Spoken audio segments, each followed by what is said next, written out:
India के मारूफ आलिम शाही इमाम पंजाब के बयानात के लिए मौलाना उस्मान थेरेपी को सब्सक्राइब करें।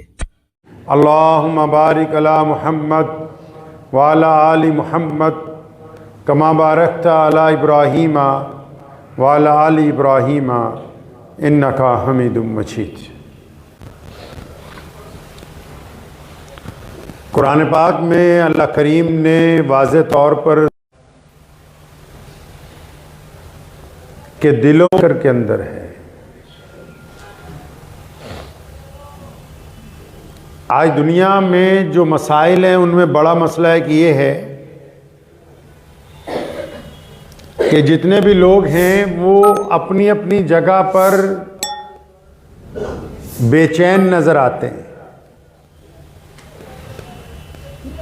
सब कुछ होने के बावजूद भी उनको ऐसा लगता है कि अभी कुछ कमी में बाकी। बात दूसरों के मुताल्लिक, अपनों के मुताल्लिक गर्दिश करती रहती। सुबह को जब उठते हैं, उठने के बाद तो चाहिए कि बंदा फ्रेश हो, लेकिन अब मामला उसके उलट हुआ है। रात को बिस्तर पर पहुंचते हैं आराम के लिए कि सुबह बिल्कुल फ्रेश उठेंगे, लेकिन अब जब लोग ज़्यादातर सुबह को उठते हैं तो और ज़्यादा थके हुए होते हैं, क्योंकि सारी रात दिमाग नहीं सोता है, जिस्म सो जाता है। दिमाग चक्कर लगाता रहता है, बिना जुड़ी हुई फिल्म की तरह कभी कुछ दिखा रहा है, कभी कुछ दिखा रहा है आंखों के आगे। तो बंदा जब सुबह को उठता है वो परेशान उठता है, उसका जिस्म पहले से ज़्यादा तकलीफ़ में होता है। क्यों? क्योंकि जिस्म ने सारी रात दिमाग के साथ जद्दोजहद की है, वो उस आराम की हालत में नहीं पहुंचा जो पहुंचना चाहिए था। कुछ लोग सुकून की तलाश में पहाड़ों पे जाते हैं, पहाड़ वाले ज़मीन पे आते हैं। कुछ समुंदरों में जाते हैं, दरियाओं के चक्कर लगा रहे हैं। कुछ दूर दराज का सफर कर रहे हैं। क्या करना है भाई? भी सुकून चाहिए, बोर हो गए हम, बोर बहुत हैं, बोरिंग चल रही है जिंदगी। अब जिंदगी इतनी बोर हो गई है, उसको खुशी मनाने के लिए कोई शराब पी रहा है, कोई अय्याशी कर रहा है, कोई गुंडागर्दी कर रहा है, कोई किसी से गंदा मजाक कर रहा है, कोई ठगियां मार रहा है। उसको फन का नाम दे दिया दुनिया ने, फन। जो जितनी चरब जुबानी कर रहा है, बेईमानी कर रहा है, कहते ये तो फन है।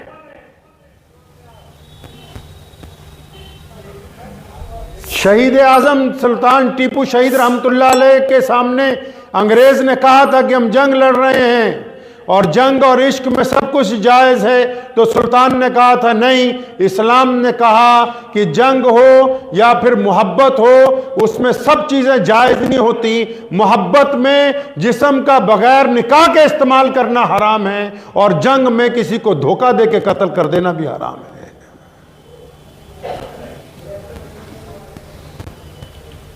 तो परेशान है दुनिया आज। अब परेशान क्यों है भाई? कई अच्छे अच्छे नमाजी भी परेशान है। जरूरी नहीं कि बेदीन ही परेशान है, नमाजी भी परेशान है, दीनदार लोग भी परेशान है। दिल को सुकून ही नहीं है। दिल को जिस जगह होना चाहिए इत्मीनान, तसल्ली, वो है ही नहीं।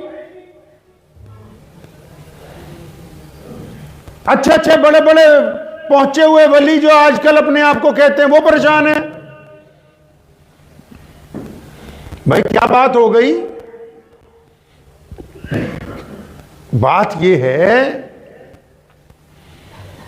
कि हमारे प्यारे पैगंबर अलैहिस्सलातु वस्सलाम ने हमें तरबियत फरमाई, अपनी उम्मत को कहा कि हकीकत को पहचानना है हमेशा। अपनी बेटी सैयदा फातिमा तो ज़हरा रजी अल्लाह ताला अन्हा। कौन फातिमा?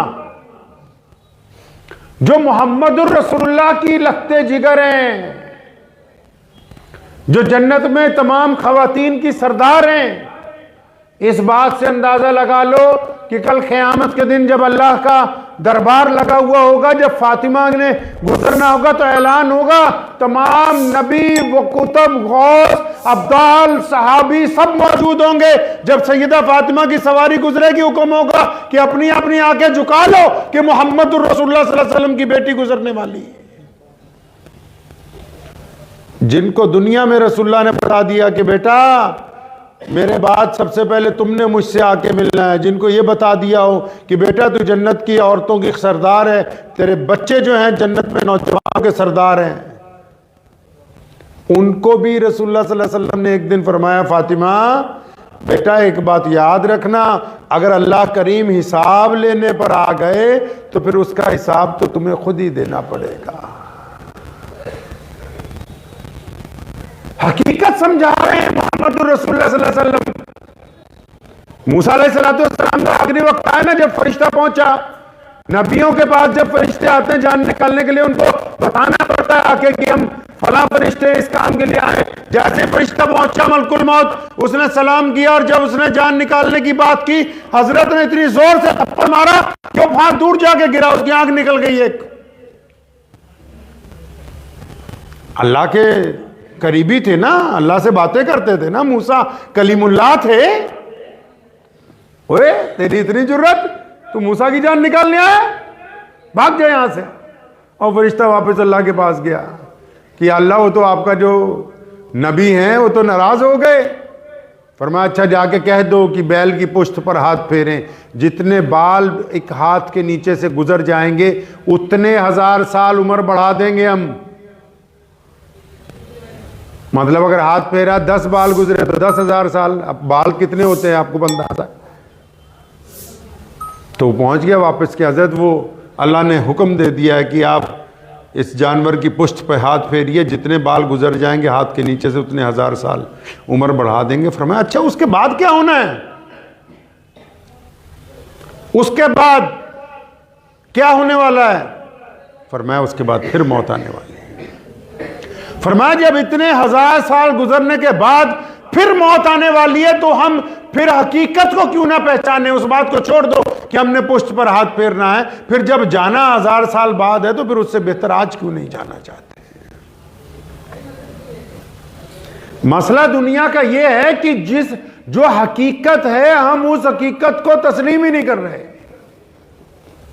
जो बंदा जहां पर है वो अपने आप को उससे आगे बताना चाहता है, कोई भी हो, अपनी तारीफ अपनी सिफात 24 घंटे अपनी मैं लगा रखी है कि मैंने ये कर दिया, मैंने वो कर दिया।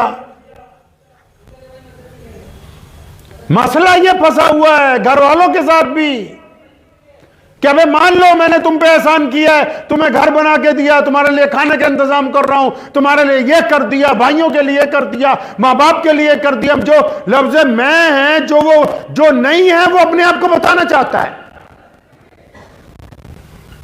जो जिस भी मुकाम पे है बंदा। अब वो क्योंकि दूसरा मानता नहीं है, अगला कहता है मुझे मकान मानो, अगला कहता है मैं मानूंगा नहीं, मुझे तो बहुत बड़ा तो आलिम मान होता है, मैं तो नहीं मानूंगा। अच्छा जी तो मुझे बहुत बड़ा अफसर समझो, कहते जी मैं तो नहीं समझूंगा। अब वो इस चक्कर के अंदर फंसे हुए हैं कि भाई दूसरा बंदा हमें मान ले किसी तरह, जो हम नहीं हैं, जो हमने अपने ऊपर खौल बना रखा है, जो हमने खौल बना रखा है अपने ऊपर, उसको किसी तरह तस्लीम कर लिया जाए। अब वो दूसरा बंदा तो उसको कभी तस्लीम करेगा नहीं। अब फिर हम परेशान हैं सारी रात कि अच्छा फलां ने हमें नहीं माना, फिर इसलिए भी परेशान है कि यार फलां आगे क्यों जा रहा है, फलां इतनी सामान क्यों ले आया, फलां ने गाड़ी क्यों खरीद ली, फलां ने ये क्यों कर लिया, फलां ऐसे कैसे बन गया। आपने बनाया है, और कई बंदा, कोई बंदा कार में जा रहा हो ना, खुद बंदा फट्टे पे बैठा होता है और यार आ देखो ਇਹਦਾ ਮੂੰਹ ਤੇ ਗੱਡੀ, मतलब कहता है इसकी शक्ल देखो, ये गड्डी खरीद है, गड्डी जो गएगा नहीं। अब तुम अल्लाह की तकसीम के ऊपर अपने आप को हावी समझते हो। अल्लाह बेहतर जानते हैं किसको क्या देना था, कि तुम बेहतर जानते हो। अगर तेरी इतनी अच्छी शक्ल होती, तू ना गाड़ी पे बैठा होता, तू तो फट्टे पे बैठा है, वो गाड़ी में जा रहा है। लोगों को जो कुछ अल्लाह करीम ने अता फरमाया, वो अल्लाह करीम ने अपने फजल से जिस भी बंदे को, अगर कोई बंदा किसी मुकाम पर भी है तो उसमें उसका कोई कमाल नहीं है। नोट कर लीजिए इस बात को। अगर मेहनत से, इल्म से, रुतबे से, नस्ल से, अगर इन चीजों की वजह से इज्जत मिलती, दौलत मिलती, अगर मेहनत की वजह से मिलती, तो सबसे ज्यादा पैसा दिहाड़ीदार मजदूर कमाता, जो सुबह को ईंटें ढोने शुरू करता और शाम हो जाती है उसको। लेकिन दुनिया में देखिए, अंगूठा टेकों के आगे बड़े बड़े अफसर पानी भर रहे हैं, उनकी कंपनियों में मुलाजिम हैं।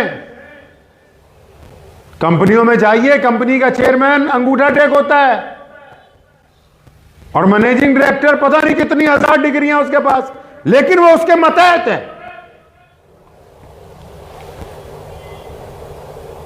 हकीकत को जब तक हम अपनी जाती जिंदगी में, आप अपनी जाती जिंदगी में, मोहम्मद रसूलुल्लाह सल्लल्लाहु अलैहि वसल्लम ने हमें हकीकत पसंदी सिखाई कि हम हकीकत के साथ जुड़ के रहेंगे, असलियत को पहचानेंगे, जिस मुकाम पे अल्लाह ने हमको रखा है उस मुकाम को पसंद करेंगे, फिर कोशिश करेंगे कि इससे आगे बढ़ें, और उस कोशिश में इखलास होगा तो फिर अल्लाह की मदद शामिल होगी। अगर उस कोशिश में दूसरों की टांग खींचना है, और उस कोशिश में हसद है, उस कोशिश में कीना है, उस कोशिश में बुराइयां हैं, उस कोशिश में लोगों के खिलाफ साजिशें हैं, तो फिर आप किसी का कुछ नहीं बिगाड़ सकते।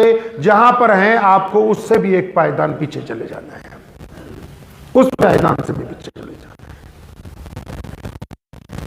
उमर बिन खत्ताब रज़ियल्लाहु तआला अन्हु का मशहूर किस्सा है, मशहूर वाकया है। अरब में आज भी रवाज है, जब बहुत दोपहर होती है तो लोग एक दूसरे से मिलने नहीं जाते। दोपहर को मार्केटें बंद हो जाती हैं अब भी, गर्मी की शिद्दत की वजह से। तो हज़रत ज़ोहर की नमाज पढ़ा के अमीरुल मोमिनीन उमर बिन खत्ताब रज़ियल्लाहु तआला अन्हु निकले, तो घर जा रहे थे, तो रास्ते में एक चौराहे पे चंद लोग खड़े थे। तो अमीरुल मोमिनीन गुजर रहे थे, तो किसी ने देख के कहा कि वो देखो उमर जा रहे हैं, इनका तो इतना दबदबा हो गया है, इनका इतना रोब हो गया है, इनकी अब इतनी चलती है कि अगर किसी भी देश में इनकी तरफ से एक रुक्का लिख के भेज दिया जाए कि इस हुकूमत को मुझे दे दो, तो बगैर लड़ाई के, बगैर फौज भेजे हुए वो शहर फतेह हो जाता है। इतना इनका दबदबा हो गया है। घर पहुंचे, खाना खाया, आराम नहीं किया, बड़े बेचैन हो गए, परेशान हो गए। वापिस आए मस्जिद में। उस वक्त मुसलमानों की मस्जिदें ही मुसलमानों की सियासतगाह होती थी। ये तो आज का कमबख्त प्रधान बताता है कि मस्जिद में बैठ के बात ना करना कि किसके हक में जाएंगे सियासत में, किसके हक में नहीं जाएंगे। ये तो अब मौलवियों ने और लीडरों ने मिलकर रवाज डाला कि इस्लाम को अलग करो, सियासत को अलग करो, ताकि ये सियासत के मैदान में जलील हो जाए, रुसवा हो जाए, इनको पूछने वाला कोई ना हो। ये तो अब रवाज डाला इस मुल्क में हमने।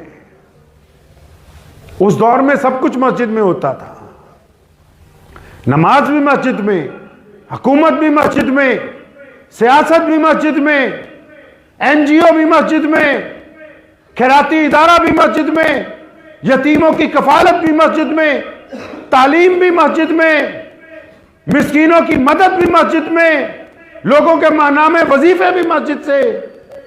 उस वक्त सब कुछ मस्जिद में होता था।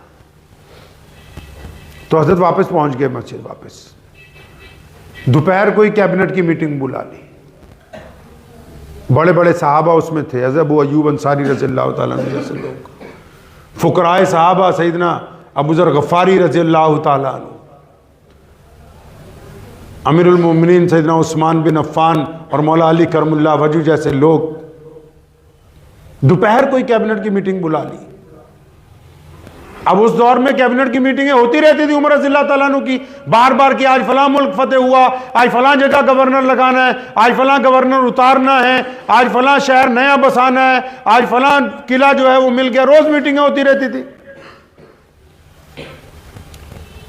अब इतनी दोपहर को जब मीटिंग बुलाई तो वो सारे कैबिनेट में जितने सहाबा रज़ियल्लाहु ताला अजमईन थे वो बड़े हैरान हुए कि यार इतनी दोपहर को कौन सी इमरजेंसी पड़ गई है।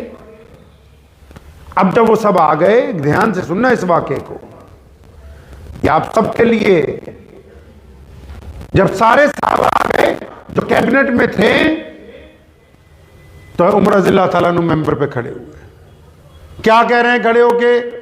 और फरमाया जब मैं तो छोटा था, 10-12 साल का था, मक्के में जब कहत पड़ जाता था तो मेरी माँ जो है मुझे अपनी बहन के घर भेज देती थी, मौसी के घर,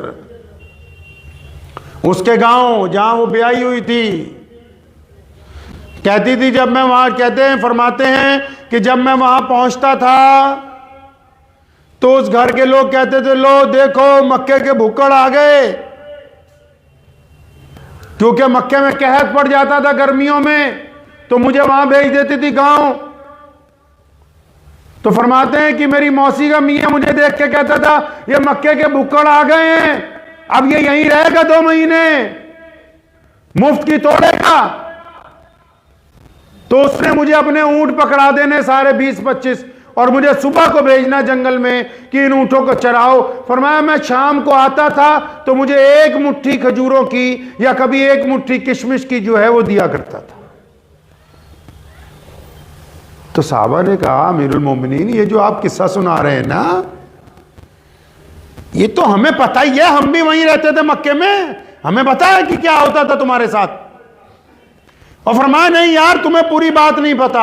मेरे अब्बा ने एक दिन मुझे कहा कि उमर ये ऊंट जरा लाइन में लगाओ, कोई व्यापारी आने वाला है। तो 5-7 ऊंट थे। फरमाते मैंने एक ऊंट को लाइन में खड़ा किया, फिर दूसरे को खड़ा किया, जब तीसरे को खड़ा किया तो पहले वाला अपनी जगह से भाग गया।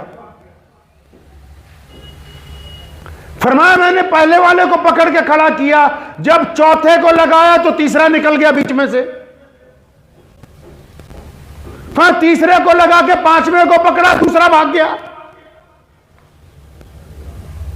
तो फरमाया मेरे अब्बा मुझे देख रहे थे बहुत देर से, जब मैं 5 ऊंट लाइन में नहीं ना लगा सका तो वो आए मेरी गर्दन पे एक चपत मारी और फरमाया तुझे इतनी तमीज नहीं कि एक 5 ऊंट तेरे से लाइन में नहीं लग रहे।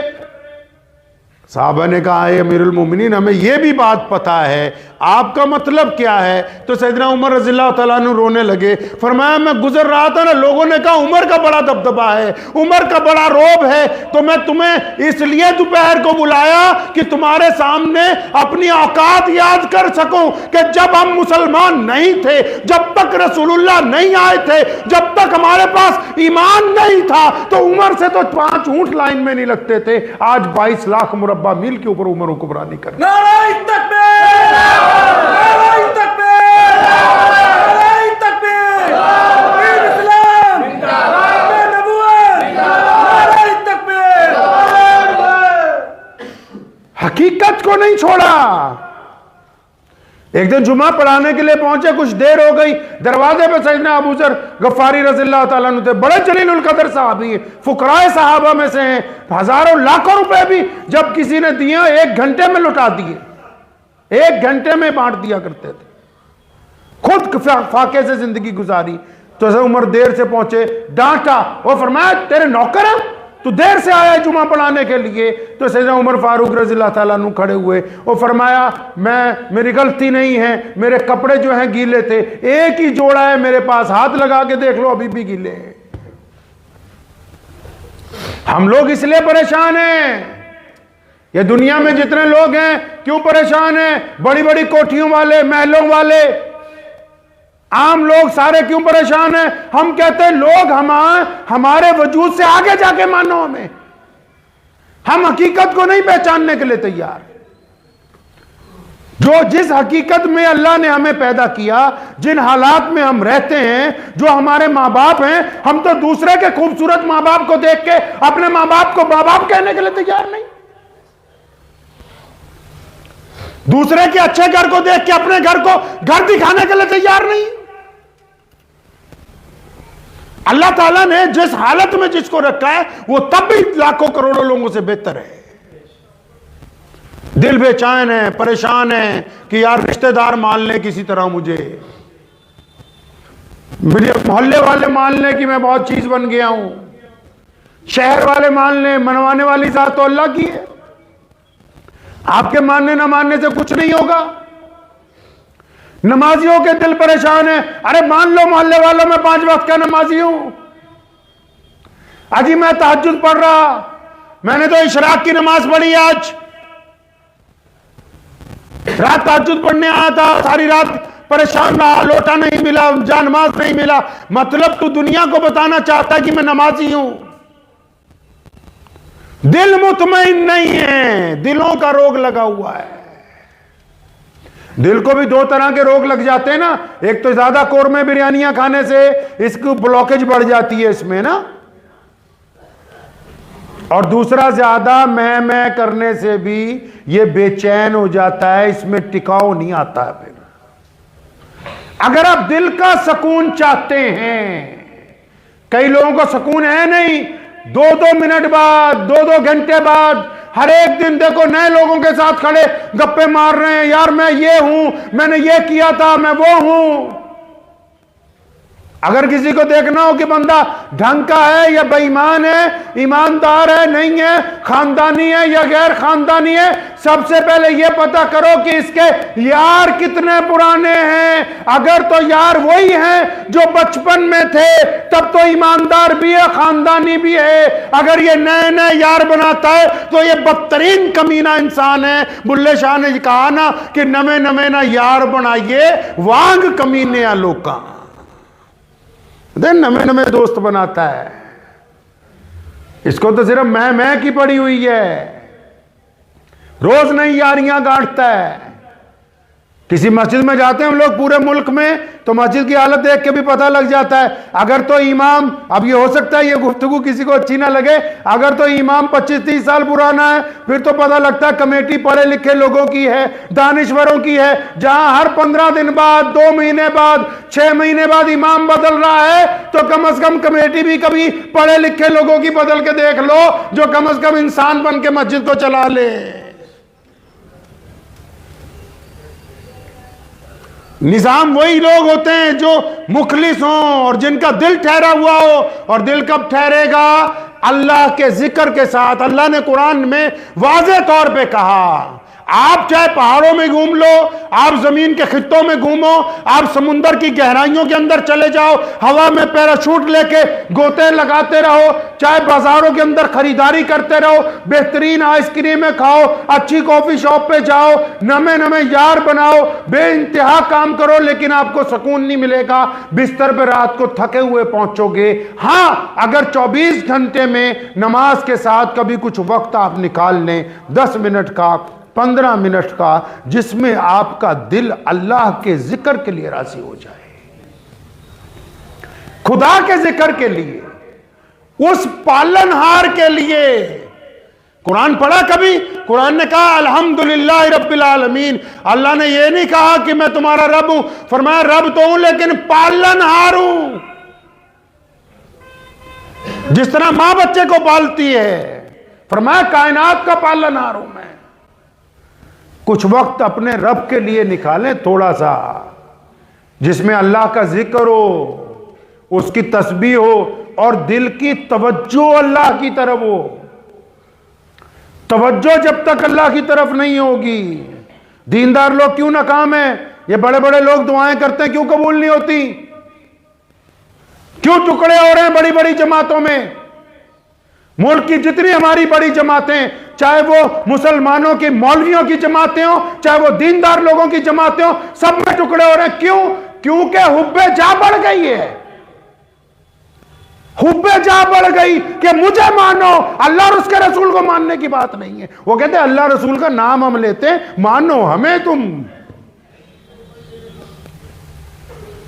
जब तक बंदा इबादत के दौरान भी ये बीमारी सिर्फ दुनियादारों को थोड़ी लगी हुई कि मैं कर रहे हैं, दीनदारों के अंदर भी यही बीमारी फंसी हुई है। जी मैं नमाज पढ़ रहा हूँ, मैं तफसीर कर रहा हूँ, मैं कुरान पढ़ रहा हूँ, मैंने तहज्जुद पढ़ी, मैंने मस्जिद बनाई, मैंने मदरसे में ये दिया, मैंने वो किया। अब जब तुमने मैं ही करनी है तो बकरा ईद का इंतजार करो, छुरी तैयार है इस मैं के ऊपर फिरने के लिए। फिर अल्लाह को पसंद नहीं है ये बात। यहां तक हुक्म है कि एक सजदा, आप मस्जिद में बैठे हैं, आपने सजदा किया, आप नमाज पढ़ रहे हैं, सजदा किया अकेले खाली मस्जिद में, मिसाल के तौर पे आप खाली मस्जिद में अकेले, आपने नमाज पढ़ रहे हैं, आपने सजदा किया, ऊपर से मेरे जैसा कोई आ गया, अब आपको पता लग गया एक बंदा और आ गया हॉल में, अब तो सजदा लंबे पे लंबे किए जा रहा कि कोई बात नहीं, अब्दुल रहमान का लड़का आया, इसे पता लगे कि मोहम्मद शफी तो लंबे सजदे करता है। अब ये सजदा हराम है, ये अल्लाह के लिए नहीं है, ये तुमने अब्दुल रहमान के बेटे को दिखाने के लिए किया, इसलिए ये सजदा जो है अल्लाह के करीब कभी कबूल नहीं होने वाला है। बंदा माँ बाप को धोखा दे सकता है, भाई बहनों को धोखा दे सकता है, बीवी को धोखा दे सकता है, यारों को धोखा दे सकता है, पुलिस को धोखा दे सकता है, हुकूमत को धोखा दे सकता है, लेकिन बंदा अल्लाह को धोखा नहीं दे सकता है। और आपका दिल अगर इस बात पर आमादा नहीं है, याद रखो, इस बात को दिल की तख्ती पे लिख के ले जाओ, अगर आपका दिल इस बात पर आमादा नहीं है कि वो आपको बताए कि तुम सही हो या गलत, तो फिर आप चलती फिरती जिंदा लाश हैं, आपका इंसानों के अंदर कोई गिनती नहीं है। अगर दिल ये कहता है कि फलां काम गलत कर रहा है, तो फिर आप अभी जिंदा हैं, आप पलट सकते हैं रब की तरफ, आपके पास मौका है। लेकिन अगर दिल कहता है नहीं नहीं नहीं नहीं नहीं, बस तू ही ठीक है, क्योंकि बहुत सारे लोग दिल जब बिल्कुल स्याह हो जाता है ना, तो इस मुकाम पे पहुंच जाते हैं, उनको ये याद भी नहीं रहता कि हम गुनाह कर रहे हैं, क्योंकि वो बिल्कुल पक्के ठोस मुजरिम बन जाते हैं। तो वक्त निकालिए, निकालेंगे थोड़ा सा वक्त, कोई 5 मिनट 10 मिनट नमाजों के अलावा किसी वक्त सब लोग उठ के चले जाएं नमाज में से, आप बैठिए मस्जिद में, या रात को उठ के बिस्तर पे, जब कभी आंख खुल जाए बिस्तर पे उठ के बैठिए, नहीं वज़ू होता वहीं बिस्तर पे उठ के बैठिए, किबले की तरफ मुंह कीजिए, अपने रब की हुजूर कुछ दुआ मांगिए, अल्लाह का कुछ ज़िक्र खैर कीजिए, अल्लाह करीम आपके दिल के अंदर सुकून पैदा फरमा देंगे।